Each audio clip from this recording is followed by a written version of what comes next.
ऐसे स्वरूप क्यों है जगन्नाथ जी का। और जगन्नाथ जी लकड़ी के ही क्यों होते हैं, जबकि सनातन धर्म में तो प्रतिमा शिला की होती है, पत्थर की। जब ये प्रेम सुना कि राधा रानी ने हमारे लिए इतना सहा, इतना त्याग किया, तो उस प्रेम में भगवान श्री कृष्ण, अरे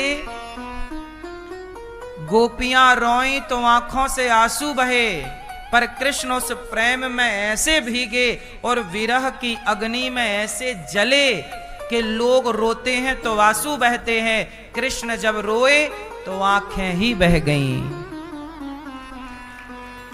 अब आप कहोगे कैसे, तो सोना और लोहा जब भट्टी पर डालो तो पिघल जाता है कि नहीं, बोलो हाँ।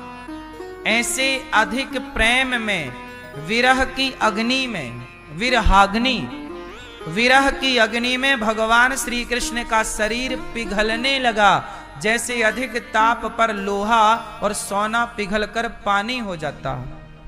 भगवान कृष्ण ऐसे प्रेम में पिघले, ऐसा प्रेम में, विरह में डूबे, विरह की अग्नि में ऐसे जले कि आंखें ही पिघल कर बह गईं, हाथ बहने लग गए, पांव बहने लग गए, और वहां कृष्ण, बलराम और सुभद्रा तीनों खड़े, और तीनों की यही स्थिति। तब नारद जी आए। नारद जी ने रोहिणी मां के चरणों में निवेदन किया कि माता कथा रोको, भगवान को देखो क्या हुआ। माता ने रोका, पलट कर देखा तो भगवान की आंखें बह चुकी थी, हाथ जा चुके थे आधे, और कथा सुनाती तो पूरे कृष्ण पिघल जाते। अब दौड़े दौड़ी राधा रानी आई, यशोदा मैया, कन्हैया क्या हुआ, प्रभु क्या हुआ। भक्तों ने कहा ये आपकी हालत कैसे हुई, कौन सा वैद्य बुलाएं कि आप ठीक हो जाएं। जब ऐसा सब कहा सबने, तब श्याम सुंदर ने कहा कि मेरा कोई इलाज नहीं है। 100 वर्षों तक राधा रानी मेरे लिए तड़पती रही, रोती रही, तो राधा के प्रेम ने मुझे ऋणी बना दिया।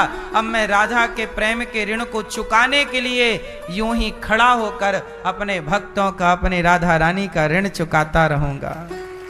उसी स्वरूप में भगवान खड़े हो गए, स्थापित हो गए। उसी स्वरूप को कहा गया जगन्नाथ। हाथ आधे, आंखें पिघल के बाहर। इसलिए देखो ये पूरा हम लोगों का आंखों के बीच में ना गड्ढा होता है, ये देखो यहां ऊपर से नीचे, लेकिन भगवान का सपाट है, क्योंकि ये पूरा हिस्सा पिघल गया तो एक हो गया। फिर